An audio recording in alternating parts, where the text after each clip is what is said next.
चलो बेटा, last adjustment, उसके बाद हम बड़े क्वेश्चन स्टार्ट कर लेंगे। वर्कमैन कॉम्पनसेशन रिजर्व, मैंने जैसे बताया था कि डिसोल्यूशन में इसकी ट्रीटमेंट डिफरेंट है, इसकी ट्रीटमेंट डिफरेंट है। डिफरेंट है, बहुत आसान है, ध्यान से देखेंगे। वर्कमैन कॉम्पनसेशन रिजर्व मीनिंग क्या होता है? Reserve created to compensate the workers, कि भगवान ना करे उनको कोई चोट वोट लग जाए, तो हमने एक रिजर्व क्रिएट किया हुआ है, हमने एक रिजर्व क्रिएट किया हुआ है। तो क्या होगा, हमें कैसे पता चलेगा कि इसकी एडजस्टमेंट है? बैलेंस शीट में लायबिलिटी साइड पे अपेयर कर रहा होगा। Workman compensation reserve balance sheet में लायबिलिटी साइड पे अपेयर कर रहा होगा। तो फिर आपको बस क्या ध्यान देना है, कोई क्लेम है कि नहीं है, ठीक है ना? डिफरेंट है प्लीज। रिकॉन्स्टिट्यूशन तक तो क्या होता था कि हम treatment of workman compensation reserve कि हम कंपेयर करते थे क्लेम कितना है कितना नहीं है, नहीं है तो फ्री रिजर्व है डिस्ट्रीब्यूट कर दो, जो भी है। डिफरेंट है यहाँ पे, प्लीज ध्यान से सुनेंगे। ट्रीटमेंट डिफरेंट है, मीनिंग डिफरेंट नहीं है। मीनिंग में कोई डाउट? ट्रीटमेंट पे आते हैं, कैसे ट्रीटमेंट डिफरेंट है।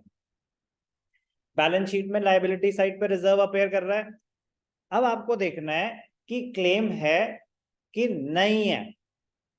अगर तो क्लेम नहीं है, अगर तो क्लेम नहीं है तो पूरा का पूरा फ्री है, पार्टनर्स में डिस्ट्रीब्यूट हो जाएगा, जैसे जनरल रिजर्व, जैसे जैसे पीएनएल क्रेडिट बैलेंस, ठीक है ना? डिस्ट्रीब्यूट तो सर सेम तो हुई, हाँ ये वाला पार्ट सेम हो गया। अगर क्लेम है, अगर क्लेम है तो फिर आपको देखना है कि उसकी ट्रीटमेंट अलग हो जाएगी। अगर क्लेम है तो वो एक नॉर्मल लायबिलिटी की तरह ट्रीट होगा। मतलब सर लायबिलिटी रियलाइजेशन में स्टेप 2 में ट्रांसफर होती है, रियलाइजेशन अकाउंट में लायबिलिटी ट्रांसफर होगी, फिर वो लायबिलिटी पे ऑफ होगी, लायबिलिटी ट्रांसफर होगी, फिर वो लायबिलिटी पे ऑफ होगी। पॉइंट, ट्रीटमेंट डिफरेंट है। अब एक एक केस आराम आराम से हैंडल करते हैं। Meaning of workman compensation reserve, a reserve created to compensate the workers in case of any accident or mishappening. Treatment given, workman compensation reserve balance sheet में अपेयर कर रहा था लायबिलिटी साइड पे। हमें ट्रीटमेंट क्या follow करनी है वो डिपेंड करेगा एडिशनल इंफॉर्मेशन पे। तो बैलेंस शीट में आ गया, मतलब भैया एग्जिस्ट करता है वर्कमैन कॉम्पनसेशन रिजर्व। उससे आपको ये नहीं पता चल रहा भी कि करना क्या है, क्या करना है, एडिशनल इंफॉर्मेशन रीड करके ही पता चलेगा। पहला केस, कुछ भी मेंशन नहीं है एडिशनल इंफॉर्मेशन में कि कोई क्लेम है कि नहीं है। तो अगर कुछ मेंशन नहीं है तो फिर क्लेम कितना मानेंगे? जीरो, कोई क्लेम नहीं है। तो अगर कोई क्लेम नहीं है तो पूरा का पूरा 50,000 का वर्कमैन कॉम्पनसेशन रिजर्व फ्री माना जाएगा और डायरेक्टली पार्टनर्स में डिस्ट्रीब्यूट हो जाएगा, रियलाइजेशन अकाउंट में नहीं आएगा। Case 1, workman compensation reserve will be treated as a free reserve only and only when there is no claim against it. और treatment क्या होगी? It will be distributed among the partners in their profit sharing ratio. तो अगर A और B partners थे equal तो workman capital account, realization account में कुछ नहीं आएगा। capital account में क्या आएगा? credit side पे by full form लिखेंगे आप प्लीज, workman compensation reserve। कितना मिल जाएगा दोनों को? 25,000 ईच। कोई भी डाउट? अब ध्यान से देखना, मजेदार पॉइंट। केस 2, क्लेम था, क्लेम था, कितना क्लेम था? 40,000। कितना क्लेम था? 40,000। अब ध्यान से देखना, कहानी मजेदार होने वाली है। क्लेम था 40,000, इसका मतलब बाकी 10,000 फ्री है, यही हुआ ना? इसका मतलब 40,000 लायबिलिटी है, 10,000 फ्री रिजर्व है, यही हुआ इसका मतलब। तो 40,000 एक लायबिलिटी की तरह ट्रीट करेंगे और 10,000 एक फ्री रिजर्व की तरह ट्रीट करेंगे। सर मतलब लायबिलिटी की क्या ट्रीटमेंट, रिकॉर्डेड लायबिलिटी है या अनरिकॉर्डेड लायबिलिटी है? पहला सवाल, रिकॉर्डेड लायबिलिटी है या अनरिकॉर्डेड लायबिलिटी है? ये रिकॉर्डेड लायबिलिटी, क्योंकि आपने तो पहले से रिजर्व माना हुआ है ना, नुकसान रिजर्व क्रिएट किया हुआ है, मतलब आपने माना हुआ है कि इसकी जरूरत पड़ सकती है, तो रिकॉर्डेड है। क्या है? रिकॉर्डेड है, बुक्स में एग्जिस्ट करती है। आपकी 50,000 एग्जिस्ट करती थी, उसमें से सिर्फ 40 की लायबिलिटी अराइज हुई, आपकी तो एग्जिस्ट करती थी, बैलेंस शीट में दिख रही है ना, तो रिकॉर्डेड है। बट सर हमने ये छोड़ना कि क्लेम है, उसी पे ही बेस्ड है वो। हम ये मान रहे कि क्लेम आ सकता है, रिकॉर्डेड है, रिकॉर्डेड है, बट कितना था 50,000, उसमें से लायबिलिटी कितनी मानी जाएगी 40,000। 40,000 को एक रिकॉर्डेड लायबिलिटी की तरह ट्रीट करेंगे। ध्यान से देखना, बहुत मजेदार चीज है, डिफरेंट चीज। 40,000 when there is a claim against workman compensation, it will be treated as a liability of the firm. Excess of the reserve over the claim will be treated as a reserve. तो ध्यान से देखना, realisation account में liability transfer होगी, क्या आ जाएगा यहाँ पे, बाय वर्कमैन कॉम्पेंसेशन रिजर्व। यहाँ पर और अच्छे से बताता हूं, यहाँ पे जो आता है ना बाय, क्या आता है, बाय सन्ड्री लायबिलिटीज, उस स्टेप की बात हो रही है, उसके अंडर आ जाएगा, क्या आ जाएगा, वर्कमैन कॉम्पेंसेशन रिजर्व। कितना, रिजर्व तो 50,000 का है, बट क्लेम आया है 40 का, तो लायबिलिटी कितनी मान रहे हैं 40, तो यहाँ पे ट्रांसफर ही कितना होगा 40, और पूरा का पूरा पे करना पड़ेगा, क्योंकि उतना ही क्लेम आया है, तो जितना भी क्लेम है वो पे हो जाएगा। बात समझ आई? 40 ट्रांसफर होगा लायबिलिटीज में, स्टेप 2 बाय सन्ड्री लायबिलिटीज, और 40 की पेमेंट होगी क्योंकि लायबिलिटी है। 10,000 will be treated as a reserve, 10,000 will be treated as a reserve, equal partners थे, 5,000 दोनों में बढ़ जाएगा। आया मजा? इजी है बट डिफरेंट है, डिफरेंट है कि जितना क्लेम है वो लायबिलिटी मानी जाएगी और वो लायबिलिटी पे ऑफ होगी, और जो अगर एक्सेस है रिजर्व का ओवर द क्लेम, वो फ्री रिजर्व माना जाएगा, वो डिस्ट्रीब्यूट हो जाएगा, वो डिस्ट्रीब्यूट हो जाएगा।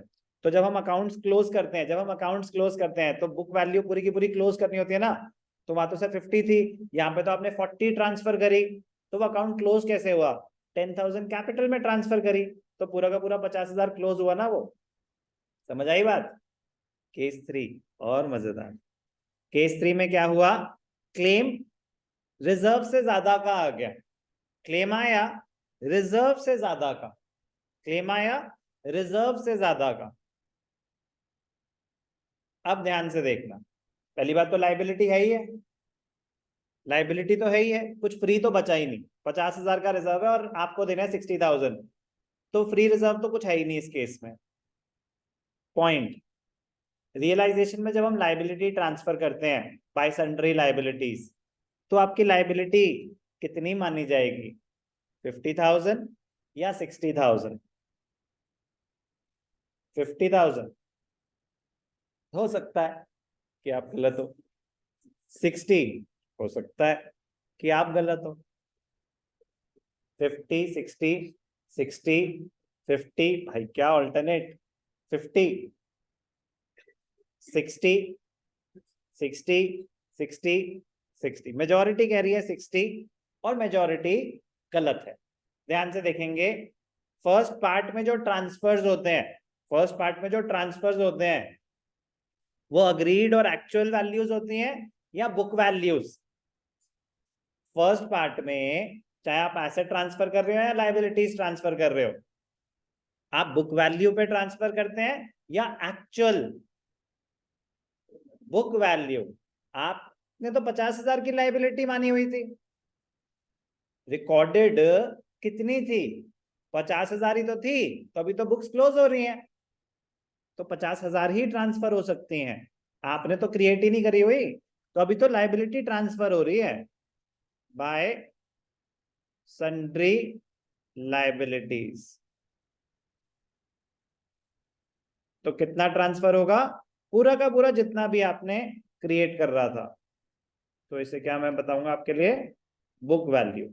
पे कितने करने पड़े, वो कैश और बैंक में आ जाएगा ना, टू कैश और बैंक, पे कितने करने पड़े 60,000, तो debits are more than the credits by 10,000, आपका 10,000 का लॉस हुआ कि आपने तो रिजर्व क्रिएट किया था 50,000 का, पेमेंट करनी पड़ी 60,000, वो रियलाइजेशन ऑटोमेटिकली कवर कर लेगा ना 10,000।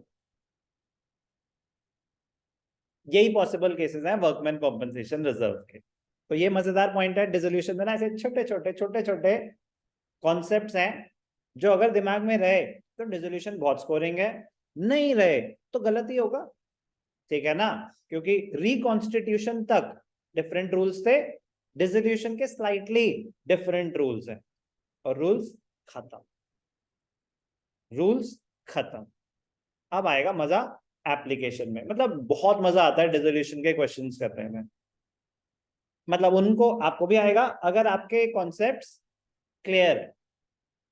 वर्कमैन कॉम्पनसेशन रिजर्व हमें कैसे पता चलेगा कि इसकी ट्रीटमेंट करनी है, बैलेंस शीट में लायबिलिटी साइड पे अपेयर कर रहा होगा। आपको करना क्या है उसका वो डिपेंड करेगा कि हमें एडिशनल इंफॉर्मेशन में क्या गिवन है। अगर कोई इंफॉर्मेशन गिवन नहीं है इसका मतलब कोई क्लेम नहीं है, पूरा का पूरा रिजर्व फ्री है, पार्टनर्स में डिस्ट्रीब्यूट कर दो, अगर कोई क्लेम नहीं है तो। दूसरा केस क्या हो सकता है, क्लेम है बट रिजर्व से कम है, तो जितना क्लेम है उतनी लायबिलिटी मानी जाएगी, रियलाइजेशन में भी उतनी ही ट्रांसफर होगी और पे भी उतनी होगी।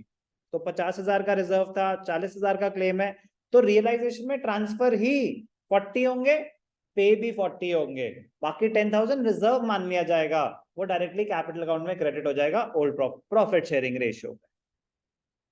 अगर क्लेम वर्कमैन कॉम्पेंसेशन रिजर्व से ज्यादा है तो रियलाइजेशन में पूरा का पूरा रिजर्व ट्रांसफर होगा, अकाउंट क्लोज होगा। 50,000 रिजर्व था, 60,000 क्लेम है, तो पूरा का पूरा 50 रियलाइजेशन में ट्रांसफर होगा, बाय सन्ड्री लायबिलिटीज में पेमेंट होगी, जितनी भी है 60 है तो पूरी पेमेंट होगी, और कुछ नहीं करेंगे। जो 10,000 का लॉस हुआ एक्सेस पेमेंट की वजह से वो रियलाइजेशन ऑटोमेटिकली कवर कर देगा क्लोजिंग के टाइम।